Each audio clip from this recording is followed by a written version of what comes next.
এই যে ফুলটা তোমরা দেখছো এটা ড্রাগন ফুল, আর ড্রাগন ফুল অন্যান্য ফুলের তুলনায় অনেকটা বড় হয়। আর এই বড় ফুলের ঠিক গোড়ার দিকটাই কিন্তু তৈরি হবে ড্রাগন ফল, ঠিক যেখানটায় আমি আঙুল দিয়ে দেখাচ্ছি। আজকে আমার ছাদে অনেকগুলো ড্রাগন ফুল ফুটবে।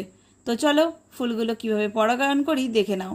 তবে অনেকবারই তোমাদেরকে তুলি দিয়ে পরাগায়ন করে দেখিয়েছি, তবে আজকে হাত দিয়ে বা হাতের আঙুল দিয়ে কিভাবে পরাগায়ন করতে হয় সেটা একটু তোমাদেরকে দেখাবো।